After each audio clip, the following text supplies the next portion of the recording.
오늘 우리 종료주일 내일부터 시작될 우리 고난주간 하나님의 은혜 가운데 정말 주님의 고난의 의미를 생각하고 또 하나는 예수님께서 우리의 고난과 우리 아픔과 눈물을 짊어지고 대신 죽으셨기에 우리는 한 주간이 정말 참된 기쁨으로 살아가는 평화의 주간이 되기를 소원합니다. 우리나라도 이제 풍습이 많이 바뀌어서 이제 묘지들이 점점점 공원화 되어가고 있습니다. 그런데 아직은 우리나라 그 묘지들은 가족공원이라고 부르기는 조금 어렵죠. 근데 미국에 있는 대형의 그 공원 묘지들은 보통 주말이 되면 가족들이 소풍을 나가고 나들이를 나가는 장소가 됩니다. 그래서 무덤인데도 공동묘지인데도 불구하고 뭔가 평화롭고 편안한 그런 풍경을 자아내는 것을 볼 수 있죠. 미국의 그 대형 공원 묘지 중에 가장 유명한 묘지라고 할 수 있는 그 공원이 캘리포니아에 위치한 글렌데일 포레스트 론 뮤지엄이라는 박물관과 함께 있는 공원 묘지입니다. 우리가 보면 아시겠지만 사진에 위에가 그 공원 묘지고요, 아래는 이 공원 묘지 박물관 안에 전시되어 있는 성화입니다. 제가 뭐 여기 묘지 보러 간 건 아니었고 여기가 관광지가 아니기 때문에 사실 목사로서 거기에 있는 그림, 세계에서 가장 큰 성화를 저희가 전시한 것을 보러 갔습니다. 근데 이 묘지가 유명한 게 저도 가서 알았는데, 제가 간지 벌써 한 20년 넘었네요. 거기에 유명한 사람들이 많이 묻혀 있더라고요. 월트 디즈니, 뭐 마이클 잭슨, 그 다음에 엘리자베스 테일러, 뭐 클라크 케이블, 험프리 보가트, 이런 미국의 정말 유명한 영화 배우들이 다 그 묘지에 있어서 표지판을 보니까 그분들 표지가 있는 것을 볼 수가 있었습니다. 근데 여기가 묘지보다 더 중요한 게 저 성화인데, 여러분 아마 저 성화 보신 분들 많이 있을 거예요. 우리나라 그 성도들 가정에 제가 신방가도 몇 번 본 적이 있는데, 하나는 뭐냐면 그 오른쪽은 예수 그리스도의 고난을 보여주는 폴란드화가 얀 스티카가 그린 그리스도의 고난이라는 명화입니다. 이게 세계에서 제일 큰 그림이죠. 64m짜리 그림입니다. 그리고 또 하나는 그 옆에 왼쪽에 있는 그림이 그리스도의 부활을 그린 미국의 유명한 화가였던 로버트 클라크가 그린 그림인데, 우리나라에도 가장 많이 알려진 그림 중에 하나다 이렇게 볼 수가 있습니다. 여기 이 그리스도의 고난은 60m에다가 가로, 세로가 14m예요. 그러니까 지금 우리 교회 이쪽부터 끝까지보다 더 큰 그림인 거죠. 저희가 이게 60m가 훨씬 안 되겠죠? 그래서 하루에 전시를 3번인가 4번인가 하는 걸 제가 알고 있는데, 가면은 극장처럼 관객석이 쫙 이렇게 수백석이 있으면 앞에 영화처럼 이렇게 만들어 놨습니다. 그래서 그 그림이 이렇게 지나가게 했어요. 쭉. 그러면 한 3, 4분 정도 지나가서 64m가 지나갈 때까지 그 그림을 구경하게 해줍니다. 참 영적 감동이 있는 그러한 그림이다, 이제 그렇게 볼 수가 있는 것이죠. 나중에 한번 LA에 관광 가시면 꼭 구경 갔으면 좋겠어요. 이게 가이드들이 잘 인도하지 않는 곳인데 그리스도인들은 한번 볼만합니다. 제가 그날 방문했던 날이 토요일이었습니다. 토요일 오후였는데 제가 휴가 때 갔기 때문에 박물관 문을 이렇게 나서서 나오는데, 그 공원 묘지의 풍경이 처음에 들어올 땐 잘 몰랐는데 이미 이제 점심시간이 좀 돼가는 그런 시간이었기 때문에 가족들이 그 주말에 나와서 3, 4모 모여 놀고 있는 것을 볼 수가 있었어요. 재밌는 것은 저쪽 한쪽 구석에서는 장례를 치르고 있고, 이쪽에서는 공원 쪽에서는 가족들이 도시락도 같이 먹고 햄버거 싸와서 식탁에 둘러앉아가지고 아이들과 함께 즐겁게 노는, 유모차를 끌고 온 부모들, 30살짜리 아이들 데리고 온 부모들, 그 다음에 손을 잡고 올라오시는 노부부들, 이런 분들이 거기 굉장히 많이 놀러와 있었습니다. 제가 그걸 보면서 이게 죽음이 깃든 어떤 공간과 슬픔과 두려움의 장소인 묘지인데, 오히려 여기가 평화와 쉼의 장소, 안식의 장소로 쓰인다는 그 모습이 제게는 좀 낯설기도 하고, 그리고 굉장히 좀 신선한 충격으로 다가왔어요. 뭐 그때만 하더라도 제가 40대 초반이었으니까 그런 뭐 공원묘지를 우리나라에서는 보기가 어려웠죠. 이제 생긴 게 얼마 되지 않습니까? 우리나라도 진짜 부럽기도 하고, 그러면서 한편 그 생각이 든 거죠. 어떻게 이게 묘지가 우리나라의 공동묘지와 미국의 공원묘지가 이런 차이가 날까 생각을 해봤더니, 물론 공원 시설이 아주 잘 돼 있기도 했지만, 저는 그날 그 고난과 부활의 그림을 보고 나와서 그런지 몰라도 그 미국 사람들의 삶 기저에 흐르는 기독교 신앙, 그 부활에 대한 소망이, 이 무덤이 결코 슬픔과 어떤 두려움의 장소가 아니라 하나님을 만나는 소망의 장소이기 때문에 이렇게 가족공원처럼 보낼 수가 있는 것이 아닌가, 그런 생각을 하면서 그날 그 자리를 떠날 수 있었습니다. 저는 우리 교회 묘지도 좀 그래서 우리 교인들이 좀 같이 가서 토요일 날, 뭐 주말에 아니면 쉬는 날 좀 가족끼리 삼삼 모여 모여서 놀기도 하고, 우리 부모님들이나 할아버지 할머니들이 있는 그곳에 가서 그들의 신앙도 돌아보는, 저는 그런 묘지가 됐으면 좋겠다, 그렇게 한번 생각을 해봅니다. 우리 모두 그런 묘지에 묻히기를 소원합니다. 예. 아멘 안 하시네. 예. 다 죽기 싫으신 거죠? 예. 그래도 갑니다. 예. 가는 건 어쩔 수 없기 때문에.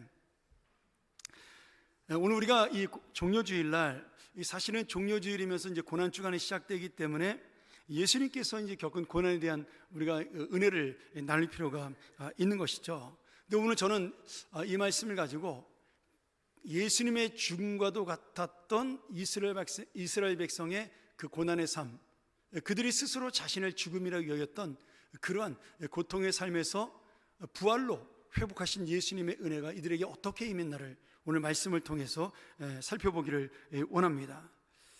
오늘 우리에게도 예수 그리스도의 고난과 부활이 어떤 죽음의 절망과도 같은 현실을 능히 이길 수 있다라는 그 생명과 회복의 약속이 오늘 말씀 가운데 함께 나타나는 귀한 시간 되기를 간절히 축원합니다.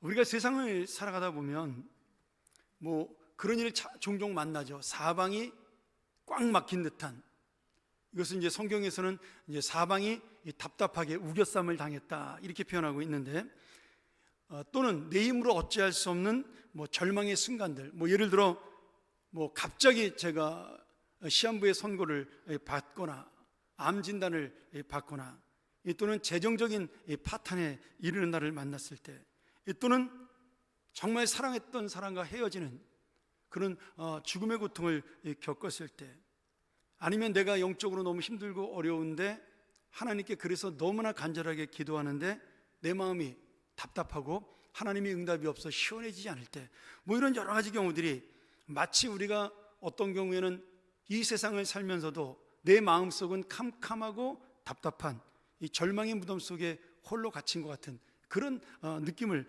만날 때가 있습니다.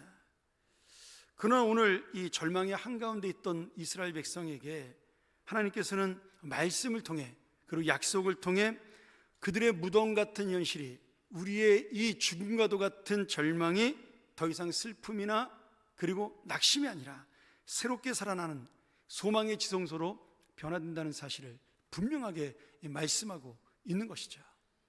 여러분, 오늘 우리가 바라보는 주님이 없는 세상은 아무리 화려해도 잘 꾸며놓은 무덤과 같은 세상이지만, 주님이 함께하는 그 세상은 답답하고 어두워 보여도 그곳에 생명이 있는 소망의 지성소가 될 것을 믿습니다. 오늘 그런 은혜가 우리 마음 가운데 임하기를 소원합니다. 첫 번째는 절망의 무덤에서 새로운 생명을 주시는 주님의 은혜입니다.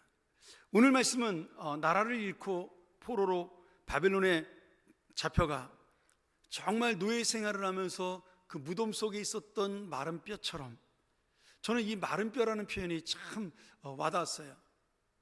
그냥 죽었다라고 말하면 되는데 마른 뼈라고 표현하는 것은 무엇입니까? 죽은 지 오래돼서 완전히 소망이 없다라는 것을 보여주는 말씀이죠. 그렇게 자신들의 인생이, 우리는 마른 뼈처럼 소망이 없는 인생이라고 그렇게 생각하던 이스라엘 백성이 주님의 이 은혜의 말씀, 약속의 말씀을 듣고 새로운 소망의 생명으로 변화되는 그런 말씀이 오늘 본문의 내용입니다. BC 586년에 남유다는 하나님의 심판을 받고 바벨론에게 완전히 멸망당하게 됩니다. 그들이 자랑했던 예루살렘 성벽과 화려했던 예루살렘 성전은 완전히 무너져서 잿더미가 되고 돌덩이에 불과한 그러한 황야가 되고, 수많은 백성은 애굽으로 도망하거나 아니면 포로로 결박되어 이 바빌론에 잡혀가는 참혹한 현실을 만나게 됩니다. 그래서 이들이, 우리가 읽지는 않았지만 11절에 자신들을 이렇게 표현하고 있어요. 에스겔 30장 11절입니다. 우리의 뼈가 말랐고 우리의 희망도 사라졌으니 우리는 망했다. 스스로 우리는 망한 인생이다, 이렇게 생각을 한 겁니다. 지금 이들의 인생이라는 것이 단순히 어렵다, 힘들다 그런 차원이 아니라는 거예요. 도저히 이제는 우리가 다시 일어설 수 있는 가능성, 그런 회복의 능력이 사라져서 마른 뼈만 남은, 죽은 지 오래되어 아무도 돌아보지 않는 무덤과도 같은 인생이 되었다라고 고백하고 있는 것이죠.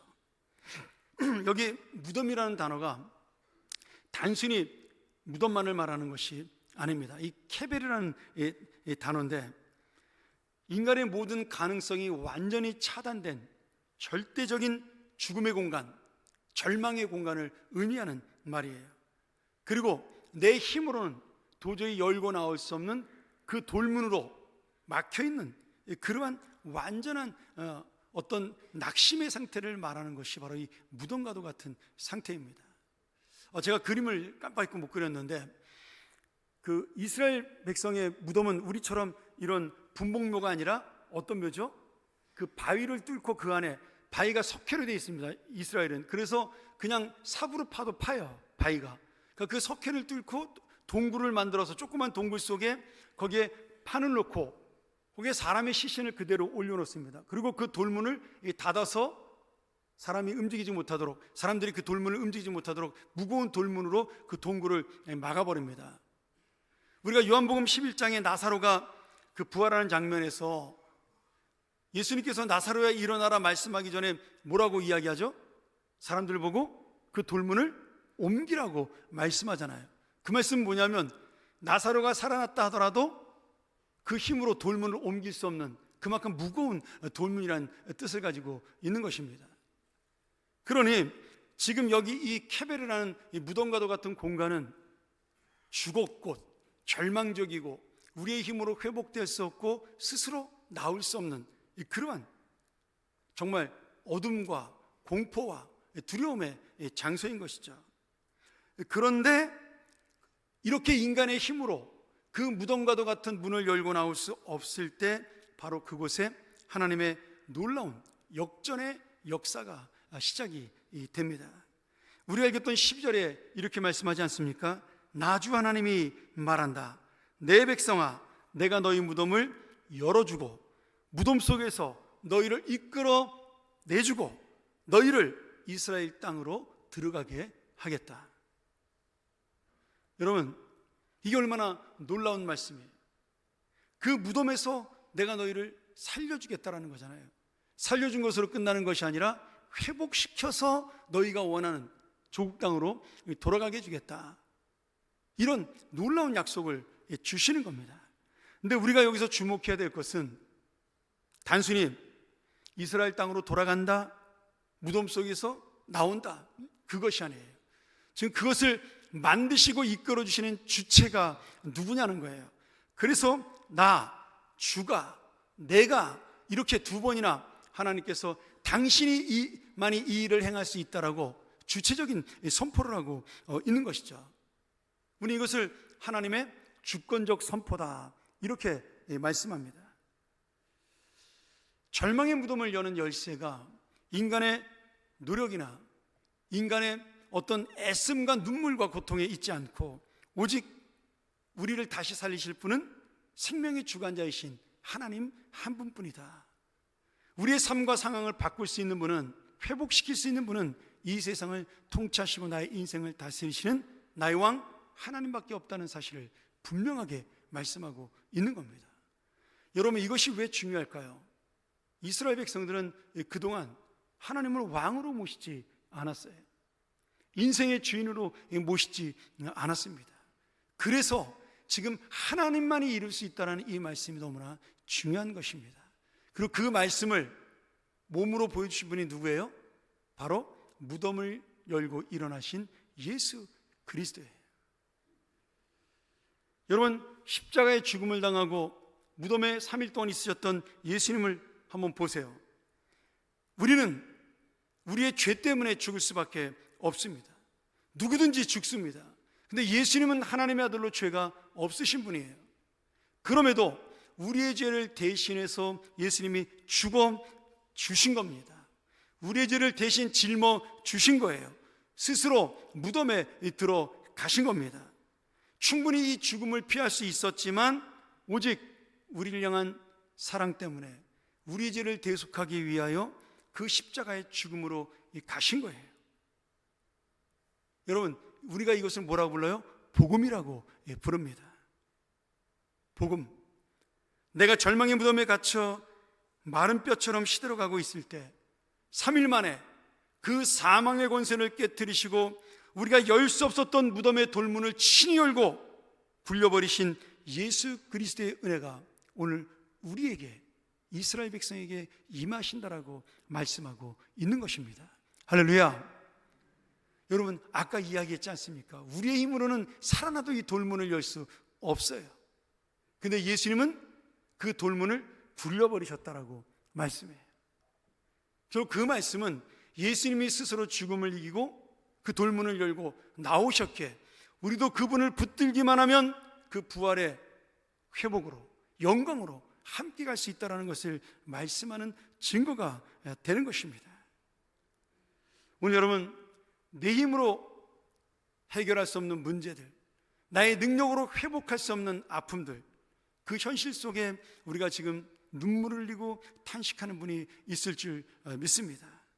그럼에도 오늘 내가 너희의 무덤을 열고 그 무덤에서 내가 너희를 이끌겠다라는 이 주님의 약속을 붙드는 우리의 믿음, 우리의 믿음이 그 주님을 붙들 때 우리는 반드시 다시 회복하리라 믿습니다. 오늘 이 아침 이 회복이 여러분에게 함께 임하기를 간절히 축원합니다. 두 번째로, 우리가 하나님을 바로 알고 하나님을 믿을 때 회복과 생명의 역사는 날마다 계속됩니다. 무덤을 열고 우리를 살리신 하나님, 그 하나님께서는 눈에 보이는 현실, 눈에 보이는 상황만 회복시킨 것이 아니라 영원한 생명의 회복까지도 약속해 주십니다. 14절 말씀에 뭐라고 되어 있어요? 내가 또 내 영을 너희 속에 두어 너희가 살아나게 하겠다라고 말씀하세요. 여러분, 여기 마른 뼈들이 모여 사람의 외형을 갖추었다 할지라도, 지금 에스겔 37장이 바로 그런 말씀이잖아요. 마른 뼈와 같은 이스라엘 백성의 현실을 환상 가운데 보여주는 거예요. 에스겔 선지자에게 그 무덤가에 있는 마른 뼈들이 일어나서 힘줄이 생기고 뼈가 붙고, 그리고 그 안에 살이 돋고 생기가 돋아서 하나님의 새로운 사람으로 창조가 되는 것이 바로 이 환상의 역사였어요. 그것은 죽음과도 같은 이스라엘 백성이 그렇게 회복될 것을 보여주는 하나님의 약속이었어요. 근데 여기서 중요한 게, 아무리 우리가 마른 뼈가 다시 붙고 우리가 힘줄이 붙어 살이 붙어 새로운 모양을 갖춘 사람이 됐다 할지라도 그 속에 오늘 주님이 말씀하시는 생기가 없다라면 그것은 그저 움직이는 로봇에 불과합니다. 오늘 그래서 하나님께서는 우리의 완전한 회복을 위해, 재창조를 위해 내 영, 그 성령을 부어주시겠다고 약속하고 있는 것이죠. 여기 영으로 번역된 히브리어가 루아흐라는 말인데 우리가 자주 들었던 말씀이에요. 바람, 호흡, 생명의 기운, 그리고 신약에서는 계속해서 성령으로 번역됩니다. 하나님의 영. 창세기 2장 7절에 하나님이 사람을 창조하신 다음에 그 코에 뭘 불어넣으셨죠? 생기를 불어넣으셨어요. 그게 바로 이 하나님의 영입니다. 르아.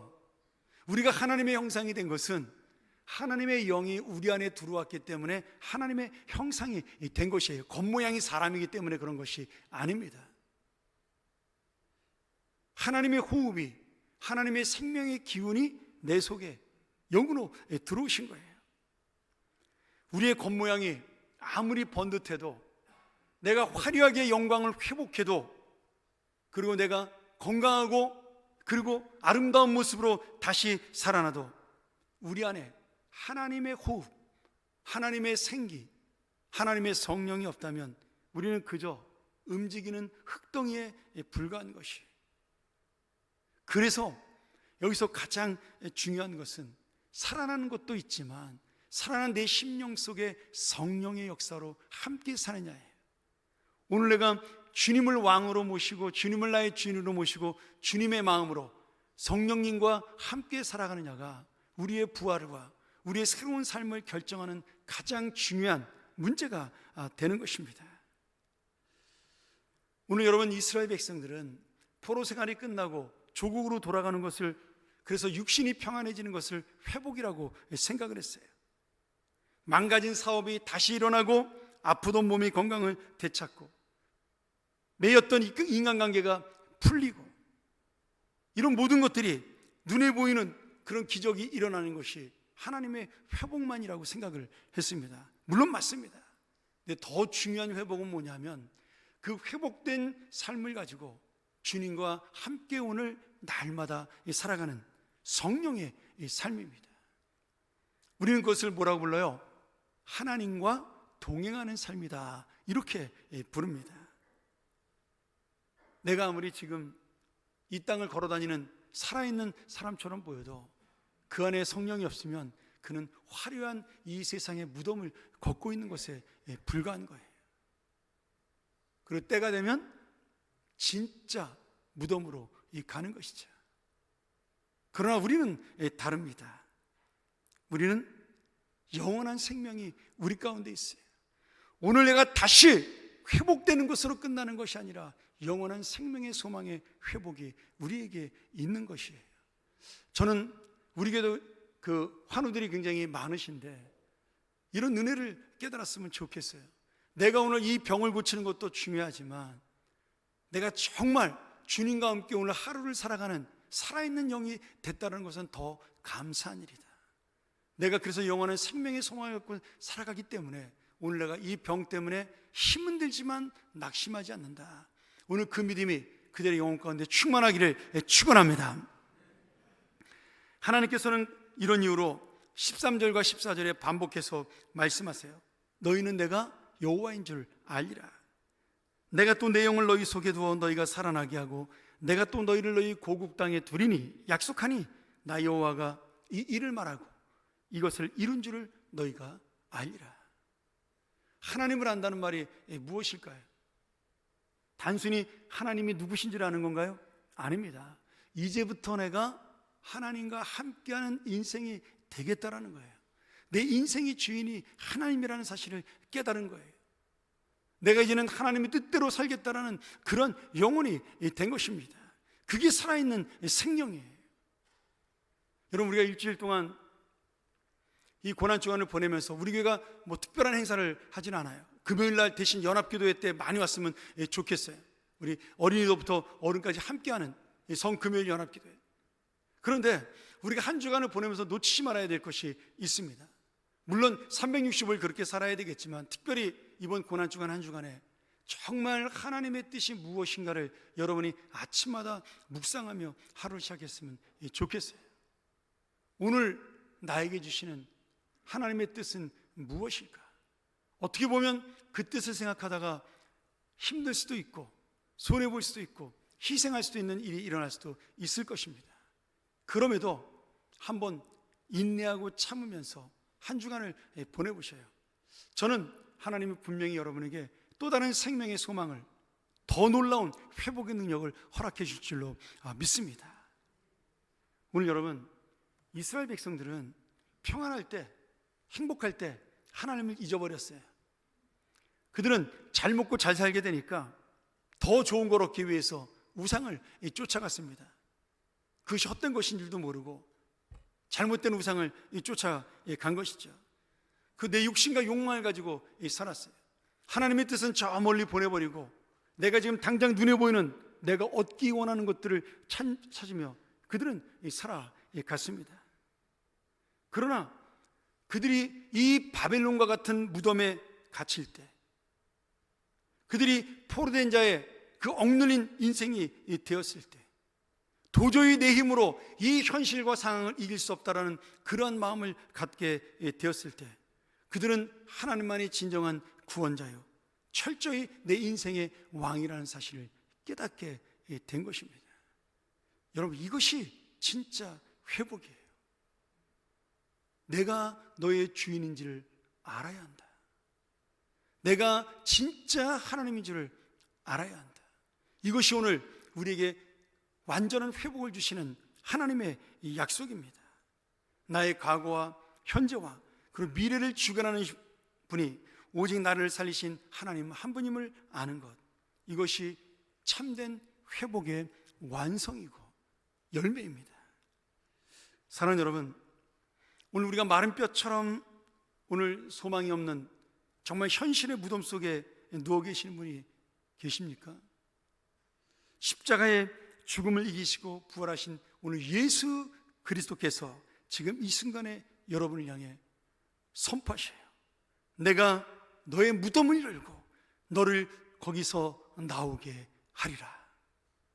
이 말씀은 에스겔에게 주신 말씀이 아니에요. 오늘 우리에게 주시는 말씀입니다. 그들은 이미 이 말씀을 듣고 회복이 되었어요. 남은 것은 이제 우리의 인생입니다. 오늘 부활의 주님이 부으시는 십자가의 보혈의 능력과 은혜가 오늘 예배하는 여러분의 많은 심령과 다시 한번 무너진 삶의 하나님의 영과 생기로 충만하게 불어오기를 간절히 소원합니다. 그래야 오늘 무덤과도 같은 나의 현실을 박차고 일어나 진정한 하나님을 주인으로 섬기는 회복의 능력이 우리에게 있어 이 세상을 살아가는, 내가 주님을 만났노라고, 내가 그 주님과 함께 동행하노라고, 오늘 그 주님이 나의 주인이라고 고백하는 부활의 증인들이 되기를 간절히 축원합니다. 우리 한번 이 시간 이 말씀 의지하면서 함께 기도하기를 원합니다. 하나님, 예루살렘에 주님이 입성할 때 호산나 우리를 구원하소서 외쳤던 그 백성들, 입으로만 외쳤던 백성들이 아니라 진정 내 영혼과 생명을 살리신 예수님을 내가 붙들게 하여 주시옵소서. 예수님의 십자가까지 쫓아가며 부활의 동상까지 쫓아간 마리아처럼 내가 끝까지 주님과 동행하는 인생이 되고 그 주님과의 동행을 통하여 다시 한번 나의 영혼이 영원한 생명의 소망을 얻는, 무덤을 열고 일어난 자, 부활한 주님의 자녀가 되게 하여 주시옵소서. 오늘 다시 한번 우리 이 말씀 가지고 함께 기도하며 나아갑니다.